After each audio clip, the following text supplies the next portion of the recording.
What's up, everybody? It is Friday. Time for Q&A. Before we get into that, I think if you listen to the podcast, if you've found the podcast, if you hear the sound of my voice right now, you probably realize that this episode and the rest of the episodes this year and next year and the year after, well, they're brought to you by Black Rifle Coffee. Not only am I a fan of the people who started the brand, I'm a fan of the coffee itself. I'm not even going to waste my time or yours to tell you what they offer. Just go to blackriflecoffee.com. and check it out yourself. Everything from coffee to the equipment you need to make it, apparel, merchandise, mugs, hats, t-shirts, the whole nine yards. A question that I get, though, is how come your Cleared Hot podcast coffee is not on their website? And their answer to that is I asked them not to put it there. Because if you want that, you need to go to the podcast website, which I think is shop.clearedhotpodcast.com. Sounds about right. And if that's not right, then I don't know what to tell you. Don't buy any of the damn coffee. But it's the best coffee that they actually make. I say that from a completely biased position. That's it. Let's do Q&A. Keep it a little bit lighter today, maybe. Yeah, let's go. 109. Full Auto Friday. 109. Here we go. Okay, got the red smoke. Gun run, north or south, west of the smoke, west of the smoke. Okay, copy, west of the smoke. I'm looking at danger close now. Come on with it, baby, give it to me, I need it. Get cleared hot. Copy, cleared hot. All right, we're back. Variety of questions today. Got some military, specifically SEAL-related questions. Got some parenting questions, and maybe end it with some, not some, but a firearms. Not even necessarily a firearms-related question, but yeah, I guess it's related somehow. Who cares? Let's get into question number one, which is actually a three-part question. And I get a lot of these, so I figured may not be bad to answer. Question one of the first email. How many sailors graduate BUD/S but don't actually make it to a SEAL team, and why not? This is a great question. Maybe I should describe actually what it takes to make it into the SEAL community from an operational perspective. So obviously you're going to need to be in the Navy. Now you don't have to actually start off by joining the Navy. I just did a podcast yesterday that'll be out in a few weeks with a man who started off in the Marine Corps. And there was actually a Marine Corps or previous Marine Corps officer in my BUD/S class. And they did what's called an inter-service transfer. Whether or not they still call it that, I have no idea. But that's what they called it when I was going in. So at some point, you're going to have to become a member of the United States Navy. For most people, you're going to go to boot camp, which when I went through was 8 weeks long. And then they're going to have you select an occupation, an A school. And for me, that had to happen before I went to BUD/S. Now, this is where the path deviates from when I went through.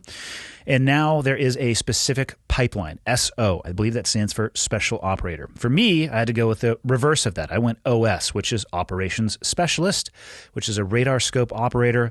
Never have actually seen one in real life. I went to the course that was on the Dam Neck Naval Annex. Had no idea that development group was just down the road. And did radar scope operations for, I think, an additional 8 weeks after boot camp. And then I went to BUD/S. You finish BUD/S, which stands for Basic Underwater Demolition / SEAL Training. You are not a SEAL at the end of BUD/S. It's a 6-month selection in Crucible. And then now the pipeline has changed again. When I went through BUD/S, I immediately checked into, well, I should take that back. I went to Static Line Jump School at Fort Benning, Georgia.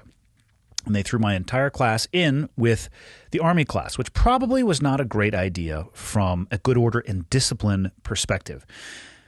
Then I checked into my first team, SEAL Team 5. And then there was a change even from the people before me, because SEAL Team 5 used to do their own internal training, and then they would do a Trident review board, where it was basically a day or two where you would travel to each one of the departments. You'd go to diving, you'd go to land warfare, you would go to air operations, you'd go to the armory, and you'd do demo, and you would plan a dive, you'd do dive calculations, you'd take apart weapons while answering questions from senior listed personnel, you'd do demo calculations, you'd plan a route navigation, you would talk about parachuting systems, and at the end of that, and the training leading up to that would be anywhere from 6 months to a year, you would be awarded your Trident if you passed. Right when I got into Team 5, Group 1, which oversees all of the West Coast teams, created what they were calling at the time what was it for me? Shit, now I'm confused. It was either SQT or STT. I think I went through STT, SEAL Tactical Training. So they took all the West Coast people, trained us together. Then we went back to our team, but we still took our Trident Review Board test at each individual team, so it could be different. Now it's BUDS, and then you start the SQT pipeline, SEAL qualification training. And I believe it's anywhere from 12 to 18 months, and you do static line and free fall and cold weather and all of the other things that we were doing, but it's all in one place. And now when you graduate SQT, you are awarded your Trident, and so everybody who arrives at a SEAL team is a SEAL, and you have a baseline template. I think it's actually a really good idea. Everybody has the exact same training in general. Obviously, there'll be deviation in abilities, but it's a baseline product. So the graduates of SQT should all largely know the same things, largely be capable of the same things, so they can integrate right into a SEAL team, and then the SEAL team knows what to expect. The process and pipeline that I just laid out, let's see here, 8 weeks for boot camp. Let's assume that you get everything back to back to back with no waiting time in between schools, which, full disclosure, never happens. If you've been in the military, you understand the theory of hurry up and wait, which is a lot of what happens when you're waiting for duty stations. But 8 weeks for boot camp, another 26 weeks for BUDS, call it another 52 weeks at minimum for SQT, and we're getting into the, approaching 2 years of being in military service. So to get to the question, now that you understand the pipeline, how many sailors graduate BUDS but don't actually make it to a SEAL team? I don't have any raw data on this, but I would say if there was a class of 50 getting ready to start SQT, my guess would be somewhere between 45 to 47 would graduate. And now for the people who do not make it through, I am personally aware of those who have just changed their mind post-BUDS and decided that they did not want to continue the pipeline, so they self-selected out. Catastrophic injury is possible, and just like at BUDS, although the standards in SQT are largely going to be performance-based, there's a difference between grading somebody shooting and grading somebody's mental toughness underneath a telephone pole. Standards have to be adhered to, and not everybody, even though they have already been through the crucible of BUDS, is going to have the ability from a operational perspective to meet those standards, and they have to be held. So a few people are going to fall short. There is remediation training. I do believe you can get rolled back. They'll do everything that they can to continue through the pipeline as long as you're putting through the effort. But at the end of the day, not everybody can achieve that standard, and that's exactly the way it should be. If everybody is meeting the standard, I would suggest that you actually raise it because it's probably not very challenging or not suitable for the task at hand. So the reasons really deviate. The ones that suck the most, and were for me as an instructor, the hardest to see, were the injuries. And I didn't know about this going in as a student when I was very young in the 90s. I had really no idea how many students don't make it through because of injury. And it sucks to watch a really motivated person take a fall off of one of the higher obstacles on the O course and not only ruin their chances of making it through the pipeline, but probably substantially alter the course of their life after that. Broken hips, broken back, dual tib fibs, femurs.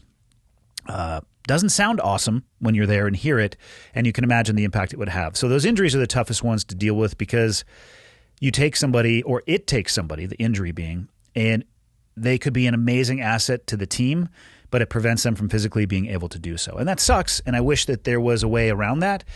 But I do think that people, they need to get hurt in training. It needs to be dangerous enough that injury and death do occur. I don't want people to get injured, and I don't want them to die. But if that never happened again, right, with the standards, if everybody's meeting it, it may not be acceptable for the job you're going to be asked to do in the future. So, part 2, do all SEALs go back as an instructor at some point in their career? They absolutely do not. And in the peak kinetic years, which I would say was probably 2006 to 2010, not that many people wanted to go as a BUDS instructor because it's considered shore duty. Any of the operational SEAL teams are considered sea duty. The instructor billets are considered shore duty. And what I will say looking back on my career is that I think everybody would be a little bit more balanced if they had a better balance of sea and shore duty. And I don't know if forcing it on people would be the right thing, but it's a great way to decompress. And I look back at my career, and that instructor tour was actually one of the most rewarding tours, if not the most rewarding tour that I did, because you can directly impact the community moving forward. You can have this enduring impact on what the community will become. You can really reach into the clay, for lack of a better term, and start molding it. But it's a choice that not everybody makes, and I have nothing but respect for that. And then there's the other side of that coin, too. There are people that hide out on shore duty billets because even in the time of war, they're running from the sound of the guns as opposed to the sound of the guns. And that's a conversation in and of itself, but it absolutely happens for some people. Part 3, in the video view as an instructor with the U.S. men's water polo team, what level of hardcore did you dish out to them compared to an actual Buds recruit? And instead of trying to break down what was happening in that video, I think you can just Google it, probably my name and U.S. water polo team. Let's rate it on a 10. A 1 would be easy. A 10 would be a pretty damn difficult day. I'd say I gave them a 4 or a 5. But you have to remember, I was dealing with a team, but not a military unit, and a lot of the things that I was asking them to do probably didn't occur in their normal day-to-day team life, like head counts and breaking up into smaller teams and going and finding obstacles and coming back and reporting and working on a little bit of disaggregate leadership, and all of those things, when they fell short, and they did almost every time, involved a physical punishment. So it was actually it wasn't that I was necessarily trying to grind on them. I just would give them tasks, and they were falling flat on them for a couple of reasons. It's leadership in the SEAL community is thought of very differently than it is in an academic sports-based environment, oftentimes. And 2, they just weren't used to a lot of the tasks. But communication and leadership could have bridged the gap, and that's what I was kind of trying to hammer on with the leaders of that team. But I gave them about a 4 or a 5. So it was a pretty mellow day. I had a very time-limited window to work with them. And probably what would have made it go up into a 6, 7, or 8 is if they had just done what they were doing for longer. So it was the shortness of the duration that lowered the overall, what was the word that you used, hardcoreness, to use your term. That's kind of what set the bar for that. All right. Question 2 is about fatherhood, or parents, being a parent, I suppose. And it's a 2-parter as well. Number 1, what is the one advice you would give yourself as a new father if you could go back to the moment that you became a father? I think I've talked about this in the past, and I'm curious if my answer will be the same because I don't remember what I said last time. I think the biggest advice that I would give myself would be to let myself know it's okay not to have all the answers. And I mean that, now I'm looking at this through the lens of my oldest will be 19 this year, and I still don't have all the answers, but I think it can be very overwhelming when you go from waking up one morning and not having a child to at some point in that day, you now are holding something that you are responsible for, and it is an overwhelming sense of responsibility and love and compassion. And I don't know how anybody can not look at their child in the eyes and just in that moment know that you would do and give anything for them at any time throughout their life. And you're filled with uncertainty. That would probably be the number one emotion that I was filled with when I was a brand new father. And it would have been nice to have my 19-year in the future self come back and be like, you know what? You don't have to have all the answers. Children are incredibly resilient. If you make your decisions from a position and place of love and trying to do the right thing, things are going to work themselves out and they are going to be okay. In addition to that piece of advice, what I would say is take a lot of pictures. And for me as a dad, I'll be totally honest. The first few years of each of my children's life was not as, I don't want to say rewarding because that's not the right word. I didn't feel like I was needed as much. And the reality was I wasn't. All 3 of my children were breastfed, and what they really needed was their mom. So they were pocket buddies more to their mom in those formative first, 18 months to 2 years. Not that I, changing diapers and, rocking to sleep and doing everything I could and, and all the things that you can do as a father. Of course, obviously do those things. But for me, it was, you can't communicate with them. You can look at them and make, bubbly noises and tickle them and blow on their stomach. And that is hilarious. Make sure that they're wearing a diaper when you do so, because I have had urine go in my ear hole, up my nose hole, in my mouth, in my eyes. Not a big deal. I've heard it's been, I've heard that it's considered to be sterile. And it was my own kids' piss. So, what's the worst? Also have been shit all over. I won't say what kid it was, but I was in the room when they went for the old rectal thermometer check, and The child explosively detonated the far wall in the doctor's office. I mean, these are things you'll never forget, regardless of what you may see in your life. And maybe don't take pictures of those things, but be as present as possible as you can and do as much as you can in those years where they're probably going to need your mom or their mom more than they need you. And that's okay, because as your kids get older, it's so fascinating. The things that you can talk about, the things that you can do, the explorations that you can have. And for me, my rule has always been, my hope has always been my kids would never want to follow in my footsteps occupationally, and none of them have expressed any desire, which has been great. If they did express a desire, I would support it. I'd have very honest conversations about what they'd likely be getting into. But for me, it's always been about them finding out who they want to be and helping support that. Take the pictures. Don't be too hard on yourself. If the first period of time when they're born, they seem to want mom more than you, that's totally fine. You're going to have rich, deep relationships later on. Once they are able to start communicating and moving around, it becomes a whole different journey. And each phase from 1 to 3 might be with mom, and then 3 to 5, the walking, mobile, talking, school. 6 to 10 is a bizarre phase. 10 to teenager, holy shit, into middle school, into high school, driver's licenses, drugs and alcohol, sex, holy shit. It's going to be a wild ride. Try to avoid. Try to enjoy every step along the way and take a little bit of pressure off yourself. Second part, grandparents. How would you set healthy boundaries with your grandparents? Well, if you're a brand new father right now, the grandparents are probably just going to want to be there to hold and spend time with the child. And it can, primarily, I would say, if this is right after birth, guard against your wife's or the mother's rest. So make sure that baby and mom are getting enough rest as possible. And the easiest way to do this when it comes to boundaries, healthy boundaries of any kind, whether it's with your grandparents or, interpersonal, is be upfront, be and honest, and set the expectation. Let the grandparents know, hey, this is what we are open to being a part of. This is what we maybe potentially are looking for from you. But these are our boundaries, and our boundaries have to be respected, and then involve them as much as possible inside of those boundaries. A common situation you might find later on is that grandparents want to spoil your kids perhaps more than they spoiled you. And you may have boundaries that you have set with your children that your grandparents or their grandparents want to slightly deviate from. What I will say again with that, open, honest communication, set the boundaries. If a boundary is deviated from, address it up front, so that way it doesn't slide slowly over time. But grandparents are looking at this from the perspective of love as well. I mean, I think of myself, if any of my kids had a kid right now, what a sentence that is. What would I want to do? Smother the child with love, spoil them, turn them into a rotten little brat. So my kids would have to experience some of what I went through. But I'm not saying do that. I'm just being honest. So boundaries are all about communication. Question 3, and then let's get the hell out of here for our weekend. A little bit of a longer one. As an Air Force veteran, I've been struggling with the gun control /2A debate and what it means for the veteran community.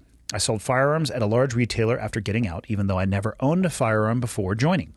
So I would watch as total novices bought AR-15s just in case of terrorism or because of some perceived infringement on their rights or a zombie apocalypse. I would never want to be on the same range as some of these new gun owners. It got me wondering how the AR became this country's most popular rifle, and is the military to blame? How much of today's gun culture and fascination with AR-15s can be attributed to 20-plus years of military armed conflict? Generationally, veterans of Afghanistan and Iraq have inadvertently memorialized these rifles as symbols of freedom. But those that never served don't understand the context. Post 9/11, the number of manufacturers producing AR-15s grew significantly, in part due to military contracts, but also a growing civilian market, many of which are either veterans or military fanboys. But mass murderers are perversely twisting and exploiting that uniquely American gun culture to suit their wicked and infamous ends. These disturbed individuals are choosing these weapons because of the culture of war around the AR-15, in addition to its lethality and ease of access. Should veterans be more vocal in condemning this type of violence, considering our familiarity with these tools we have used in service? Even though veterans aren't committing these acts of violence, are we complicit in perpetuating the culture that is exploited by the evil few? Man, this is a complex question. It's a fascinating question, and I have never thought about people's desire to own an AR. I say that as somebody who does own them. But also, and I try to say this every time that I talk about anything weapon related. To me, a gun, whether a pistol or a rifle, probably feels the same, or I look at it the same as a construction worker or a carpenter with a tool belt on and a hammer swinging from a loop on that hammer. I'm not trying to say an AR is a hammer. What I'm trying to say is that carpenter knows how to use that tool and is an expert at it. He has a different relationship with that hammer than somebody who doesn't use it every single day, hasn't probably been licensed to use it to, if you want to become a licensed carpenter, or, probably was mentored on how to use it, taught how to use it, and then has a bunch of experience. So my optic on guns and ARs is different based on my experience, and I try to take that into consideration. And I will also say I'm not an expert on I'm barely an expert on an AR, on how they function, and a few pistols. I know how to use them, but I'm not an expert on how they are produced. I understand the inner workings. And again, just trying to lay the context here. I can only speak for myself and my own experience, but that's where my own experience comes from. I'm not really fascinated by ARs, but I also have a lot of experience with them. I'm not fascinated by flying airplanes either, but I also have a lot of experience doing so. So, I think it's important to point that out every single time. So I'm gonna work this one backwards. Are veterans complicit in perpetuating the culture that is exploited by the evil few? So I have to jump back over here and talk about, the memorialization of AR-15s. I don't know if it's the military members that could be held accountable and I don't know if exploitation is the correct term, for the highlighting of the tools that they use, because it's not the military members generally that are the ones out there that are reporting on it or that are creating things that are seen by the masses. Most military members are going to be issued a gun. They're going to go do their job with their gun. They're going to train and focus and put their time, energy, and effort into that.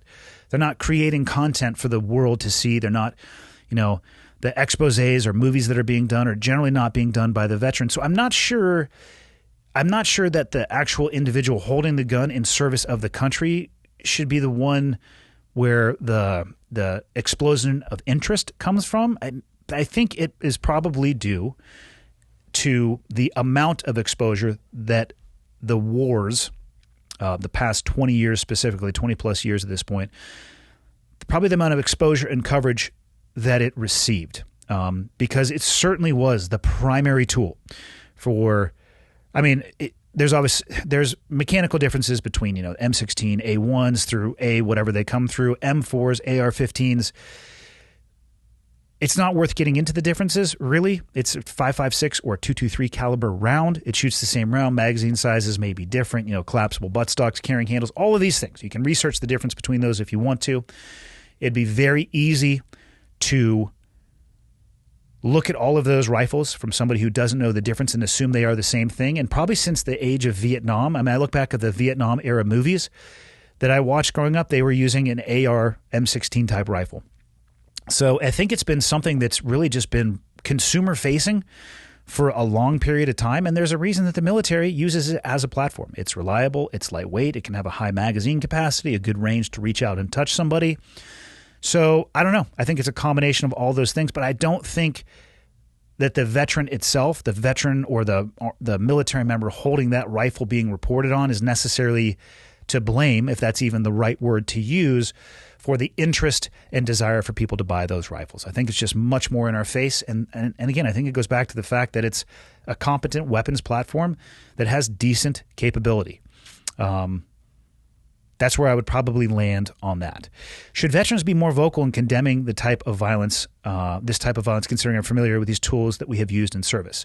I think everybody should be more vocal in condemning the types of violence that we saw in places like Texas. This fucking asshole goes in and shoots kids. Like, if you're not vocal in condemning that, if you're not condemning that, I don't know what that says about you as a person. And you don't need to be familiar with this tool to condemn that type of violence. It's just wrong. And again, I've said this before, I don't know how anybody lands at a headspace where that's the actual thing that you decide is what you need to do, other than full-on mental health crisis / SNAP, which I don't have the ability to understand, but I do understand those people exist. But yes, everybody should be vocal in condemning this type of violence. Now, one thing, and I've talked about this, I think on the podcast that may come out on Monday. This country, for whatever reason, has a very interesting optic when it comes to types of violence. So the tool that was used in Texas, I hesitate to say this, but I do believe it was an AR platform rifle. And if I'm wrong about that, then that's on me. My point in saying that is there is certain types of violence in this country that gets a very, very narrow focus. And there is some that seemingly is ignored. If you look at gun violence in general in this country, AR platform rifles are not number one. They're not number two. They're not number three. I believe it falls to at least number 5, or it may be number 7. So we'll say somewhere between 5 to 7, which actually makes a lot of sense because smaller weapons, by that I mean pistols, are so much easier to conceal. You can carry, that's why you go, I went and got a CCW. I carry a 9mm pistol on me. I'm not carrying an AR tucked into my pants underneath my shirt because that's ridiculous. So many more people are killed with pistols than rifle caliber rounds. Most mass shootings, and I'm not talking about mass shootings at schools. I believe for it to hit the mass shooting criteria on the FBI list is it's either 3 people or 4 people. Most of those are executed with pistols. But we focus almost all of our attention as a country on instances like ones in Texas. And I totally get it because I have kids and I can't think of a more nightmare scenario. But I still believe that to this day, the most deadly school shooting ever occurred with a 9mm pistol and a 22 caliber pistol. And right now, of course, the location of that school escapes me. But a lot of times, like what happens in Texas, they start focusing on the tool. Now, of course, that tool was used for the conduct of a horrendous act, and I get that. But what's not focused on is, and let's say the last 30 days, the number of people who were wounded and killed, and just, I'm going to use an example of one city, Chicago. The vast majority of those are going to be through pistol caliber rounds. So when it happens at a school, and again, I understand why this optic is placed on this because we can all kind of connect to that. And we all just like want to rally against making that not happen again. And it's very easy, I think, to point at the weapon that was in the person's hand, but it paints an inaccurate picture of actual gun violence in the United States from the perspective of the tool that was used. So even though AR-15s may be the soup du jour for people, what were the 3 things that you said? It was zombie apocalypse, infringement of their rights, or in case of terrorism. They may be purchasing those type of weapons for those reasons, but the vast majority of gun violence is not executed with those type of weapons. So they might be super popular from a visual perspective, but if you look at the actual data, they're not used that often. Everybody has got to be vocal against that type of violence. And what else did you ask here? Hold on. Mass murders are perversely twisting and exploiting that uniquely American gun culture to suit their wicked and infamous ends. Yeah, crazy people are going to do crazy shit. I don't know if they are twisting and exploiting gun culture. They're taking a tool that was designed to end life, and they're trying to end life with it. And that's the downside of rights and freedoms. they can be, a weapon. How was the shooting in Texas stopped? With a weapon. It was executed with a weapon and it was stopped with a weapon. Two different people. I know it was not the same platform. I'm going to use the term weapon broadly here. Each of them had a weapon. One chose to execute an act of incredible evil, and the other one, from all accounts that I can determine, use it to execute an act of incredible bravery and ran towards the sound of the guns. So it's more about the person that is holding it in their hand than it is the tool itself. I would caution people against thinking that the United States government is going to solve the problem that we have of gun violence. I would like to believe that there is a way that we could legislate our way out of it, or responsible, to use a term that you'll hear, responsible gun laws, which I think we have a substantial amount of now. I don't think you can regulate somebody who is hell-bent on not paying attention to the law into not doing so by adding more laws to it. I actually think personally that we need to, of course, have those things. We need to have the structure in place, which I believe that we do. But we need to look into the motivation behind these individuals. And personally, I've heard Joe Rogan talk about this. It was a tweet. And I'm going to probably just butcher this tweet. But it was essentially, the United States has a mental health crisis that is... what was the word that he used? The United States has a mental health crisis that is somehow appearing to be a gun crisis. I totally just fucked that up, but I think people get the point. The tool used at the end state, we need to take every action possible to make sure that we are doing everything that we can, that they are in the hands of those that have the legal right to possess them. But if we don't spend an equal amount of time, energy, effort, and money on the individual and how they landed at the motivations to do evil with those weapons, then we are on a perpetual left-hand turn in our vehicle. And we're going to keep crossing over the same territory over and over and over and over again.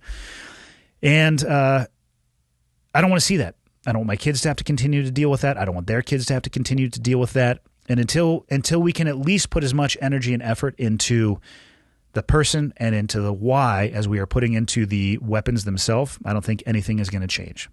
So I think I had opened with, we're going to do a little bit lighter today, but that's where we're going to land. We're going to land with a little bit more of a downer. But is it solvable? Fuck yes. I think it is absolutely solvable. We're going to have to take a really hard look in the mirror, though. And I appreciate this question because it really got me to think. Is the military and the aspirational nature that some people have towards the military, is that really a driving factor why people would want to have these types of weapons? And I think it could be. I definitely think that it could be. But again, you got to go back to the stats and the actual raw data.